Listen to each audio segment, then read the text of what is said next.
Hello, ഇന്ന് ഞാൻ വന്നിരിക്കുന്നത് ബ്രെഡ് കൊണ്ടുള്ളൊരു അടിപൊളി ഈവനിങ് സ്നാക്കും ആയിട്ടാണ് കേട്ടോ. നമ്മുടെ വീട്ടിൽ ബ്രെഡ് ഉണ്ടെന്നുണ്ടെങ്കിൽ നമുക്ക് വളരെ പെട്ടെന്ന് ഉണ്ടാക്കാൻ പറ്റുന്ന നല്ല ടേസ്റ്റി ആയിട്ടുള്ളൊരു സ്നാക്കാണിത്. നമ്മൾ സാധാരണ ബ്രെഡ് ടോസ്റ്റ് ഒക്കെ ഉണ്ടാക്കാറുണ്ടല്ലോ, ഇത് അതുപോലെ ഒന്നല്ല കേട്ടോ, അതിനേക്കാൾ കൂടുതൽ ടേസ്റ്റി ആയിട്ടുള്ള റെസിപ്പിയാണ്. അപ്പോൾ ആദ്യം തന്നെ നമുക്കിതിലേക്കുള്ള വൈറ്റ് സോസ് ഉണ്ടാക്കണം. അപ്പോൾ അതിന് വേണ്ടിയിട്ട് 2.5 ടേബിൾ സ്പൂൺ ബട്ടർ എടുത്തിട്ടുണ്ട്.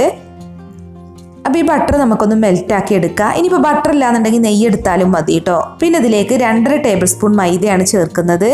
അപ്പോൾ നമ്മൾ ഈ വൈറ്റ് സോസ് ഉണ്ടാക്കുന്നത് ഒരു പാക്കറ്റ് ബ്രെഡൊക്കെ ഉണ്ടാക്കാൻ കറക്റ്റ് ആയിരിക്കും കേട്ടോ. ഇനിയിപ്പോൾ ഇത്രയൊന്നും വേണ്ടാന്നുണ്ടെങ്കിൽ ഇതിൻ്റെ പകുതി എടുത്താൽ മതി.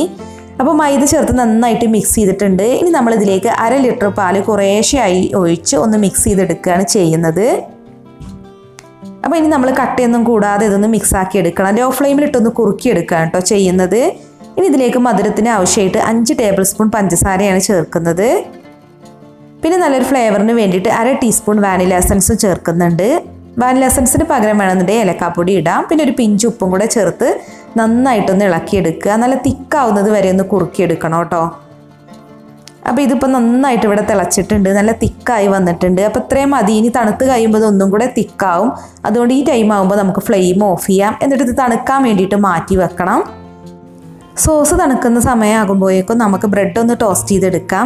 അപ്പോൾ പാൻ ചൂടാക്കിയിട്ടുണ്ട്. ഇനി അതിലേക്ക് 2 ടേബിൾ സ്പൂൺ സൺഫ്ലവർ ഓയിലാണ് ഒഴിക്കുന്നത്. അപ്പോൾ ഓയിലിന് പകരം വേണമെന്നുണ്ടെങ്കിൽ നമുക്ക് ബട്ടറോ നെയ്യോ ഒക്കെ വെച്ചിട്ട് ബ്രെഡ് ടോസ്റ്റ് ചെയ്തെടുക്കാം. ഞാനിപ്പോൾ ഓൾറെഡി നമ്മൾ സോസിൽ ബട്ടർ ചേർത്തിട്ടുണ്ട്, അതുകൊണ്ട് ഇപ്പോൾ ഓയിലിൽ ടോസ്റ്റ് ചെയ്തെടുക്കുന്നതേ ഉള്ളൂ.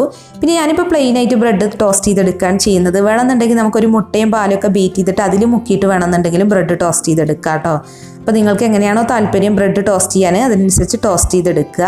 പിന്നെ നമ്മൾ സോസൊക്കെ ചേർത്തിട്ടാണ് ഇത് കഴിക്കുന്നത്, അതുകൊണ്ട് ഇപ്പോൾ ഇനി മുട്ടയിലൊന്നും മുക്കാതെ ടോസ്റ്റ് ചെയ്തെടുത്താലും പ്രശ്നമൊന്നുമില്ല. അപ്പോൾ 2 വശവും നല്ല ഗോൾഡൻ ബ്രൗൺ ആവുന്നത് വരെ ടോസ്റ്റ് ചെയ്തെടുത്തിട്ടുണ്ട്.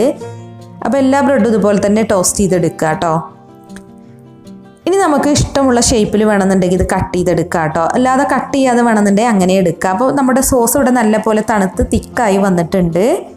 ഇനി നമ്മൾ ടോസ്റ്റ് ചെയ്ത് വെച്ചിട്ടുള്ള ബ്രെഡിലേക്ക് സോസ് ഒന്ന് സ്പ്രെഡ് ചെയ്ത് കൊടുക്കുകയാണ് ചെയ്യുന്നത്. നമ്മൾ ജാമൊക്കെ സ്പ്രെഡ് ചെയ്തിട്ട് ബ്രെഡ് കഴിക്കില്ലേ, അതുപോലെ ഈ വൈറ്റ് സോസ് സ്പ്രെഡ് ചെയ്തിട്ട് ആണ് നമ്മളിത് സെർവ് ചെയ്യുന്നത്. അങ്ങനെ സെർവ് ചെയ്യുമ്പോൾ നല്ലൊരു ടേസ്റ്റാണ് കേട്ടോ. നമ്മുടെ വൈറ്റ് സോസ് ആൾറെഡി നല്ല അടിപൊളി ടേസ്റ്റാണ്. അപ്പോൾ അതിൻ്റെ കൂടെ ടോസ്റ്റ് ചെയ്ത ബ്രെഡും കൂടെ കഴിക്കുമ്പോൾ നല്ല കിടിലൻ ടേസ്റ്റാണ്. 2 ബ്രെഡിൻ്റെയും മുകളിൽ വൈറ്റ് സോസ് സ്പ്രെഡ് ചെയ്തിട്ടുണ്ട്. ഇനി ഒരു ബ്രെഡ് മറ്റൊരു ബ്രെഡിൻ്റെ മുകളിലായിട്ട് വെച്ച് കൊടുക്കുക. എന്നിട്ട് വേണമെന്നുണ്ടെങ്കിൽ നമുക്കിത് ഇങ്ങനെ തന്നെ സെർവ് ചെയ്യാം. അല്ലാന്നുണ്ടെങ്കിൽ ഭംഗിക്ക് വേണ്ടിയിട്ട് നമുക്ക് ത്രികോണ ഷേപ്പിലൊക്കെ കട്ട് ചെയ്തെടുക്കുക. അല്ലാന്നുണ്ടെങ്കിൽ 2 പീസായിട്ട് കട്ട് ചെയ്യുക. ഇനിയിപ്പോൾ വലിയ ബ്രെഡൊക്കെ ആണെന്നുണ്ടെങ്കിൽ 4 പീസായിട്ട് കട്ട് ചെയ്യാം. അങ്ങനെയൊക്കെയാണെന്നുണ്ടെങ്കിൽ കുട്ടികൾക്ക് കഴിക്കാനും എളുപ്പമാകും. പിന്നെ വേറൊരു ഓപ്ഷനും കൂടി ഉണ്ട് കേട്ടോ. നമുക്ക് ബ്രെഡൊക്കെ ടോസ്റ്റ് ചെയ്യാൻ മടിയാണെന്നുണ്ടെങ്കിൽ ടോസ്റ്റ് ചെയ്യാത്ത ബ്രെഡിൻ്റെ കൂടെയും നമുക്കിത് സ്പ്രെഡ് ചെയ്തിട്ട് കഴിക്കാം. പക്ഷേ കൂടുതൽ ടേസ്റ്റ് ടോസ്റ്റ് ചെയ്ത ബ്രെഡിൻ്റെ കൂടെ കഴിക്കാനാണ് കേട്ടോ. ഇങ്ങനെ കഴിക്കുമ്പോൾ അത്രയ്ക്ക് അങ്ങോട്ട് ടേസ്റ്റി ആയിട്ട് തോന്നിയിട്ടില്ല. അപ്പോൾ വേണമെന്നുണ്ടെങ്കിൽ നമുക്ക് ഇങ്ങനെയും കഴിക്കാം. ടോസ്റ്റ് ചെയ്യാത്ത ബ്രെഡിൻ്റെ മുകളിലും സോസ് സ്പ്രെഡ് ചെയ്ത് കൊടുത്തിട്ടുണ്ട്. ഇനി ഒരു ബ്രെഡിൻ്റെ മുകളിൽ മറ്റൊന്ന് വെച്ച് സെർവ് ചെയ്താൽ മതി. പിന്നെ നമുക്ക് ഇഷ്ടമുള്ള ഷേപ്പിൽ വേണമെങ്കിൽ കട്ട് ചെയ്തെടുക്കാം കേട്ടോ. ഞാനിപ്പോൾ എന്താണെങ്കിലും ഒരു കത്തി ഉപയോഗിച്ചിട്ട് ത്രികോണ ഷേപ്പിലൊന്ന് കട്ട് ചെയ്തെടുക്കുന്നുണ്ട്. അപ്പോൾ നമുക്ക് ബ്രെഡും പാലും ഉണ്ടെന്നുണ്ടെങ്കിൽ വളരെ എളുപ്പത്തിൽ ഉണ്ടാക്കാൻ പറ്റുന്ന നല്ലൊരു സ്നാക്ക് തന്നെയാണിത്. പിന്നെ ജാമൊന്നും ഇല്ലാന്നുണ്ടെങ്കിൽ ഇനി കുട്ടികൾക്ക് വൈറ്റ് സോസൊക്കെ ഉണ്ടാക്കിയിട്ട് ബ്രെഡ് ഒന്ന് ടോസ്റ്റ് ചെയ്ത് കൊടുത്താൽ മതി. അവർക്ക് തീർച്ചയായിട്ടും ഇഷ്ടപ്പെടും. പിന്നെ നല്ലൊരു സ്നാക്കായിട്ടും സെർവ് ചെയ്യാം, നല്ല ഡെസേർട്ടായിട്ടും വേണമെന്നുണ്ടെങ്കിൽ ഇത് സെർവ് ചെയ്യാം കേട്ടോ. കാരണം വൈറ്റ് സോസിൽ നമ്മൾ ഷുഗറൊക്കെ ഇട്ടിട്ടാണ് സെർവ് ചെയ്യുന്നത്, അതുകൊണ്ട് തന്നെ നല്ല ഒരു ഡെസേർട്ടായിട്ടും നമുക്കിത് കുട്ടികൾക്ക് കൊടുക്കാൻ പറ്റും.